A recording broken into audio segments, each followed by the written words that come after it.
The deep space research vessel Stellar Pioneer drifted silently through the void at the edge of the Andromeda Galaxy. Captain Alex Howard stood on the bridge, his eyes fixed on the massive viewscreen before him. The ship had been on its mission for 3 years, and this was the first time they had seen anything quite like this. Massive crystalline structures floated in space, each one bigger than Earth's largest cities. They glowed with an inner light that shifted through colors no human had names for. The structures formed perfect geometric patterns that seemed to defy the laws of physics. "Dr. Martinez, what are we looking at?" Captain Howard asked, his voice quiet with awe.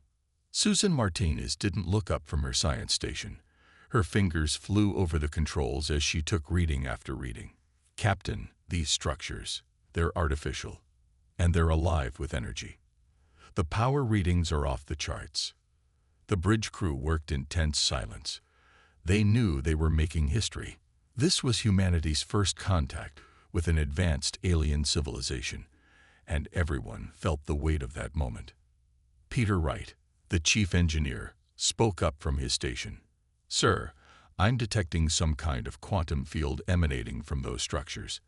It's like nothing we've ever seen before."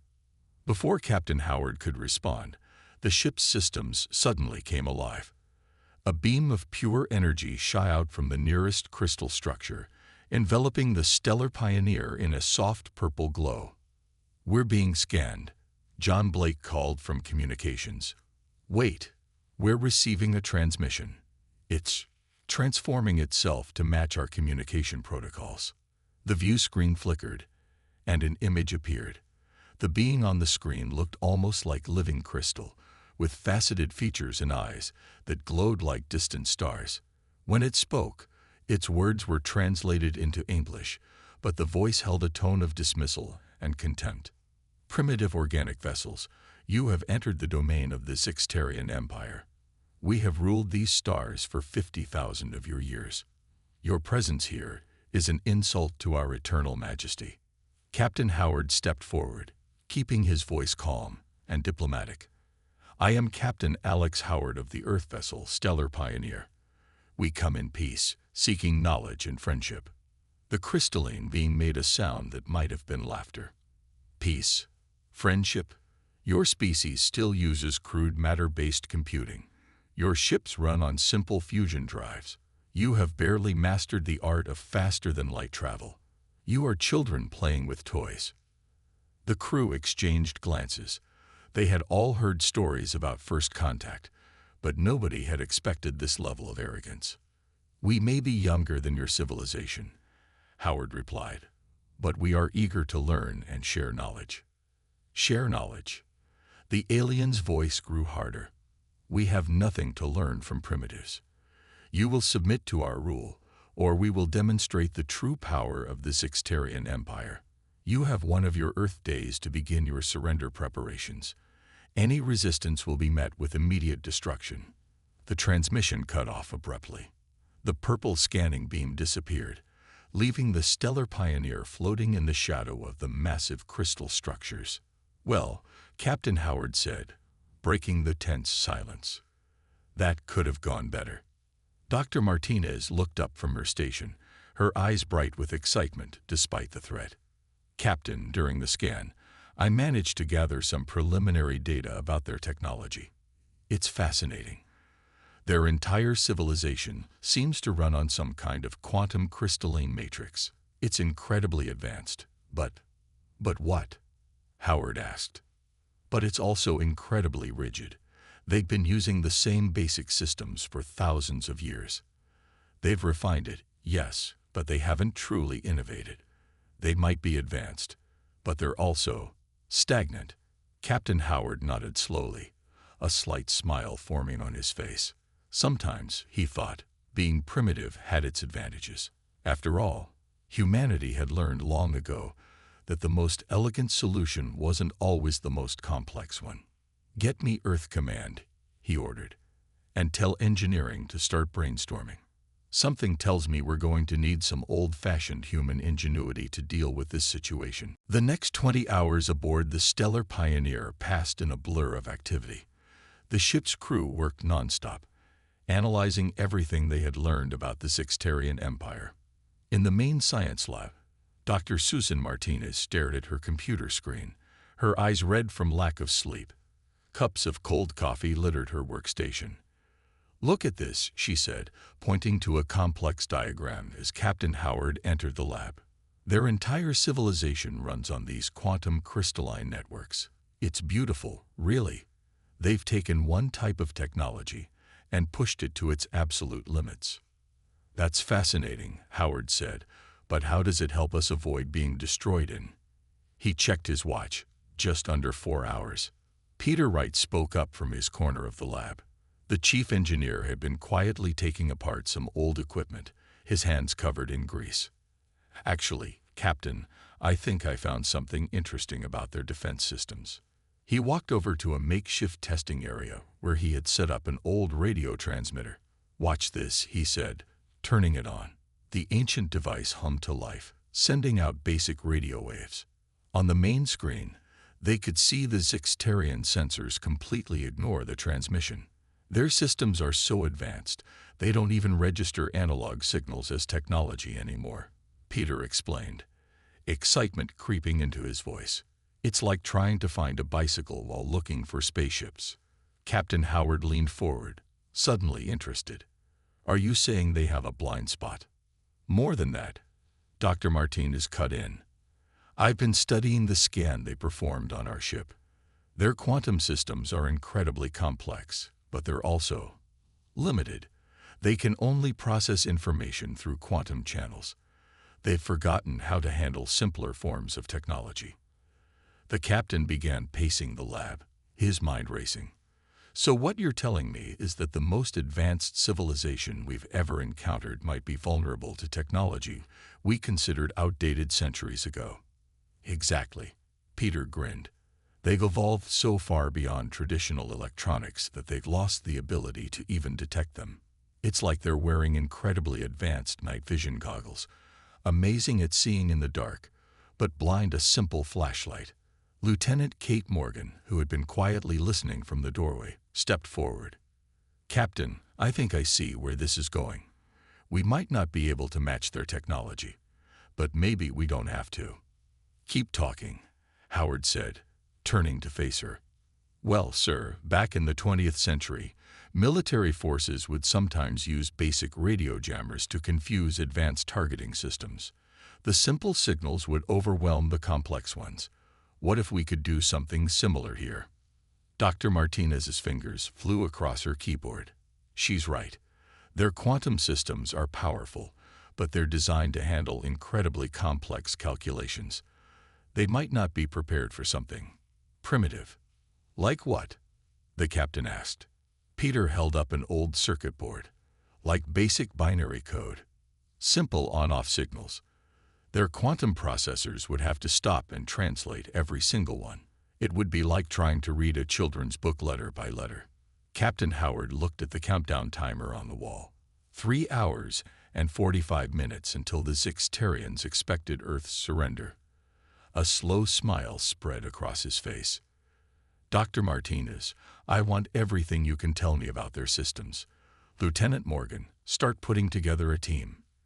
And Peter," he paused, looking at the old equipment scattered around the lab, "I want you to dig up every piece of outdated tech you can find on this ship." "What are you thinking, sir?" Lieutenant Morgan asked. "I'm thinking it's time to show our advanced friends that sometimes the old ways are the best ways. If they want to see what humanity is capable of, let's give them a history lesson they'll never forget." The room filled with new energy as the crew began their work. Sometimes, Howard thought, the best way to move forward was to take a step back. Lieutenant Kate Morgan stood in the Stellar Pioneer's cargo bay, surrounded by crates of old technology. Her small team worked quickly, pulling out equipment that hadn't seen use in decades. The air smelled of dust and old plastic as they opened storage containers that hadn't been touched since the ship launched. "I found another box of radio transmitters," called out John Blake, holding up a device that looked ancient compared to their usual quantum communicators. "They're basic models, but they still work." Kate nodded, marking off items on her tablet. Perfect. Add them to the pile. Dr. Martinez says the simpler they are, the better. The team had grown to 12 people, each chosen for their knowledge of older technology. Some of them had learned about these devices only in history classes, but now these outdated tools might be humanity's best hope. Peter Wright sat cross-legged on the floor, surrounded by pieces of old computers. His hands moved quickly as he connected wires and circuits. "You know what's funny?" he said, looking up at Kate. "My grandfather used to restore vintage electronics as a hobby. I always thought it was a waste of time. Now I wish I'd paid more attention." "Well, your grandfather would be proud," Kate replied, watching him work. "How's that analog signal generator coming along?" Peter held up a boxy device with a simple display. "It's alive and kicking. Sends out the kind of basic signals that humans used back in the 2030s. The Zixtarians won't know what hit them." In the corner, Dr. Martinez worked at a makeshift workbench, studying readings from their tests. Every few minutes, they would activate one of their old devices and watch how the alien sensors reacted, or rather, failed to react. "It's amazing," she said, shaking her head. "Their quantum systems are so advanced that they literally can't process these simple signals without translating them first. It's like they're speaking a language so complex they've forgotten basic words." Kate walked over to look at the readings. "And you're sure they won't detect what we're doing?" "Look at this," Susan pointed to her screen. She turned on an old radio, and the alien sensor readings didn't change at all. "They're not just ignoring our old tech. They can't even see it. Their sensors are trying to detect quantum fluctuations and subspace anomalies. They're not looking for simple electromagnetic waves or basic binary code." The ship's intercom crackled to life with Captain Howard's voice. "Lieutenant Morgan, how are the preparations coming along?" "We're making progress, sir," she replied. "Peter's got most of the old communication equipment working, and we've confirmed the aliens can't detect it. We're still working on the computers." "Good, because we just got another message from the Zixtarians. They're getting impatient." Kate looked around at her team, seeing determination on every face. "Tell them to keep waiting, sir. We've got something special planned for them." After the captain signed off, Kate gathered her team around. "All right, people, let's review the plan. We're going to use these old devices to create a network of our own. Something so basic it's invisible to their advanced systems. While they're looking for quantum signatures, we'll be right under their noses using technology their sensors think is too primitive to matter." John held up one of the radio transmitters. "It's kind of poetic, isn't it? The most advanced civilization in the galaxy, brought down by technology they think is beneath them." "That's the thing about progress," Peter said, connecting another wire to his circuit board. "Sometimes you get so focused on moving forward that you forget where you came from. But humans, we remember. We keep the old knowledge, just in case." Kate smiled as she watched her team work. The Zixtarians thought humans were primitive because they understood simple technology. They were about to learn that understanding the basics wasn't a weakness, it was a strength. John Blake sat at his old communication station, his eyes fixed on a screen filled with simple lines of code. His fingers stopped typing, and a wide smile spread across his face. "Captain, I think I found something big." Captain Howard and Dr. Martinez hurried over to his station. The green text on the black screen looked ancient compared to their usual holographic displays. "I was testing different signals against the alien systems," John explained, pointing to his screen. "And I noticed something interesting. Every time we send them a simple binary message, their quantum computers have to stop and process it. It's like they have to translate everything into their complex language." Dr. Martinez leaned closer to the screen. "Show me what happens when you send multiple signals at once." John typed a few commands. On another screen, they could see the alien system's response. The quantum crystals flickered slightly as they processed each simple message. "Look at that delay," Susan said excitedly. "Their advanced systems are actually slower at handling basic code than our old computers. It's like asking a supercomputer to run a calculator program. It can do it, but it's not what it was designed for. Peter Wright walked over from his engineering station, wiping grease from his hands. So what if we sent them lots of simple commands all at once? Like thousands of them. Better yet, John said, typing faster. What if we sent them something they can't ignore? Something that keeps repeating over and over. Captain Howard watched as John wrote a short program.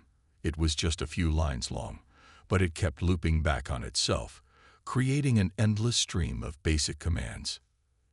It's like a kid asking why after every answer, John explained. Their systems have to respond to each command separately. They can't just ignore it or process it all at once.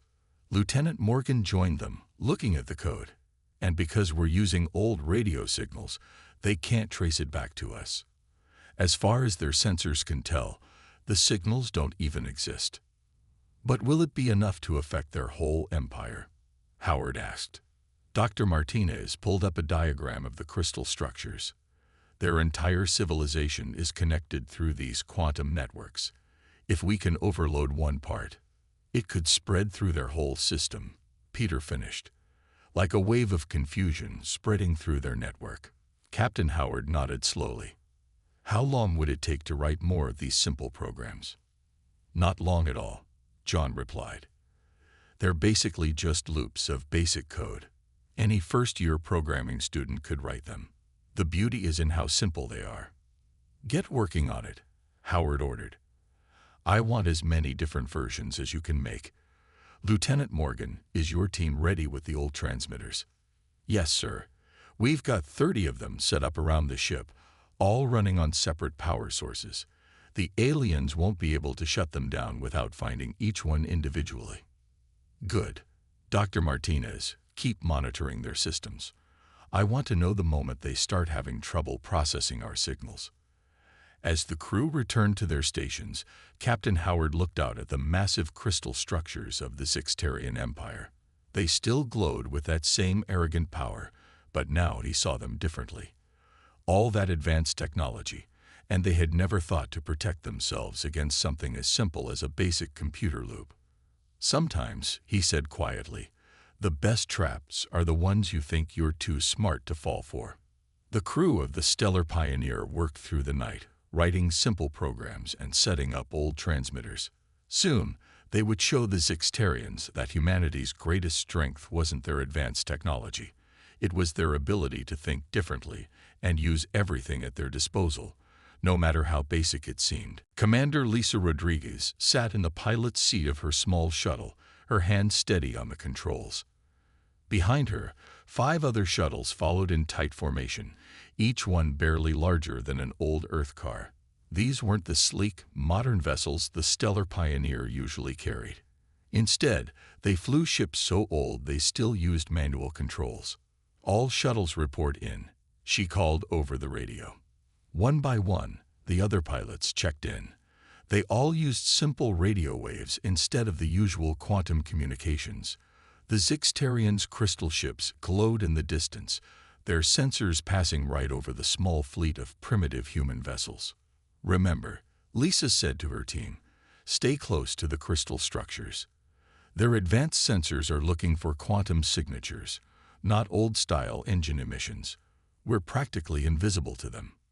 In the Stellar Pioneer's command center, Captain Howard watched the shuttle team's progress on a basic radar screen.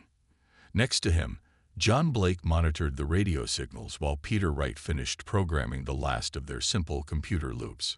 Shuttle team is in position, Howard announced. Dr. Martinez, how are their defenses looking? Susan studied her readings. Their quantum shields are at full power, but they're only scanning for advanced weapons. They haven't noticed our shuttles at all. Lisa guided her shuttle closer to the largest crystal structure. Through her window, she could see the alien material shimmer with complex patterns of light. The structure was beautiful, but it was also arrogant, just like its creators. We're in range, she reported.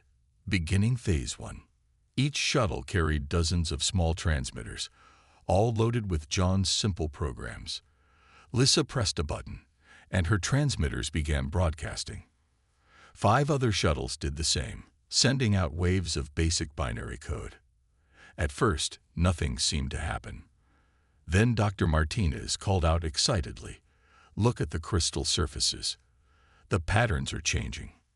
The smooth flow of light through the alien structures began to stutter. The quantum computers inside were being forced to stop and process each simple command over and over again. Phase 2, Lisa ordered. Her team activated more transmitters, each one sending out different programs. Some were simple counting loops, others were basic yes-no questions that never ended. Each one forced the alien systems to translate and respond. "They're trying to locate the source," John reported, listening to the alien communications, "but they can't understand why their sensors won't show them anything. They're looking for quantum signatures, but all they're getting is radio waves." The crystal structures began to pulse with uneven light. Some sections dimmed while others blazed brighter. The perfect patterns fell into chaos as the simple programs overwhelmed their complex systems. "They're sending out a message," John said. "They're demanding we stop whatever we're doing. They're threatening to destroy us." Captain Howard smiled. "Hard to destroy what you can't detect. Commander Rodriguez, begin Phase 3. Lisa's team spread out, each shuttle moving to a different part of the crystal network. They activated their final set of transmitters, flooding the alien systems with the simplest commands possible. "Their quantum processors are failing," Dr. Martins reported. "The overload is spreading through their network. Each crystal structure is connected to the others, so the confusion is passing from one to the next."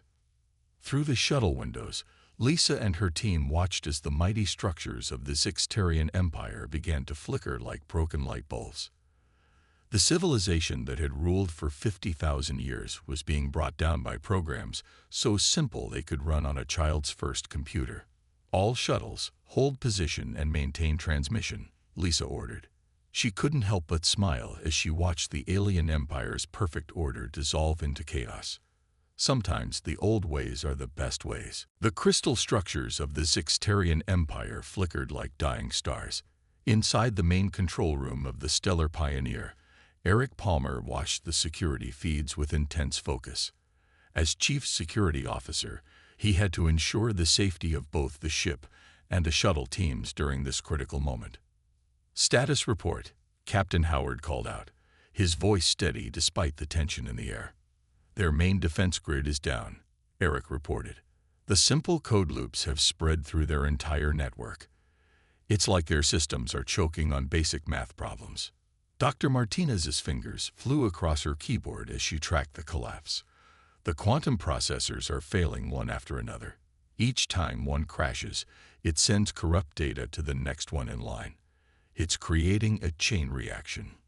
Through the main viewport, they watched as sections of the Crystal Empire went dark. The perfect geometric patterns that had seemed so intimidating now broke apart into chaos. 50,000 years of technological advancement was being undone by programs that could run on a pocket calculator. "Incoming transmission," John Blake announced from his station. "They're trying to contact us, but their quantum communications are barely working. I'm patching it through to our old radio system." The voice of the Zixtarian leader crackled through the speakers, its usual smoothness replaced by static and desperation. "What have you done to our systems? How are you doing this? Our sensors detect no weapons, no advanced technology." Captain Howard pressed the reply button on the old radio transmitter. "That's exactly the point.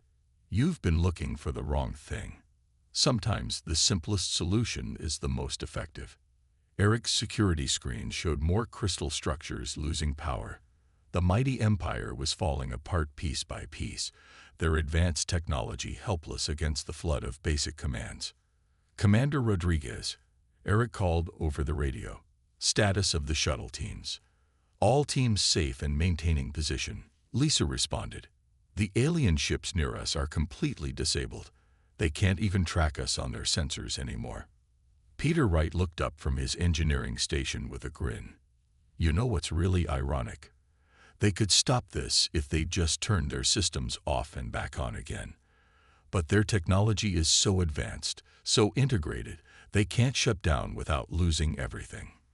The Zixtarian voice came through again, this time with less arrogance and more panic. Please, you must stop this. Our entire civilization runs on these networks. Our food production, our air processing, our gravity controls. Everything is connected. Captain Howard looked to Dr. Martinez. Can they survive if the whole system crashes? Susan nodded. The basic life support systems should continue working. They'll lose their advanced capabilities, but their people will be safe. They just won't be an empire anymore. Listen carefully. Howard spoke into the radio. We can help you recover some of your systems, but first you need to acknowledge something. Humanity may be younger than your civilization, but we are not primitive. We are different, and that difference is our strength. The crystal structures continued to dim. One by one, the mighty monuments to Zixtarian power became dark, lifeless shapes against the stars. Eric watched his security feeds as the last defense systems failed.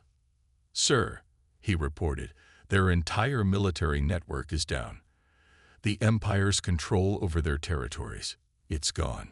A long moment of silence filled the radio waves. Then the Zixtarian leader spoke again, their voice humbled at last. We surrender. Please help us save what we can. Captain Howard looked around at his crew, at the old equipment, the simple programs, and the determined faces of his people. They had faced the most advanced civilization in known space and won, not with superior technology, but with creativity and understanding of the basics. Send the shutdown signal, he ordered. Let's show them that true advancement isn't about forgetting your past. It's about building on it. 3 months after the fall of the Crystal Networks, Ambassador Michelle Crawford stood in a meeting room that blended both human and Zixtarian design. The crystalline walls now held simple electronic displays, and the quantum computers worked alongside basic human systems. It was a perfect symbol of how things had changed. The integration of our technologies is proceeding well, she said, addressing the mixed group of humans and Zixtarians before her. Your quantum networks are back online, but this time with safeguards and backup systems based on simpler technology. The Zixtarian leader, who now preferred to be called Elder Vax, nodded their crystalline head. The past months had changed them. The arrogance in their voice was replaced by genuine curiosity. We have learned much from your people, Elder Vax said.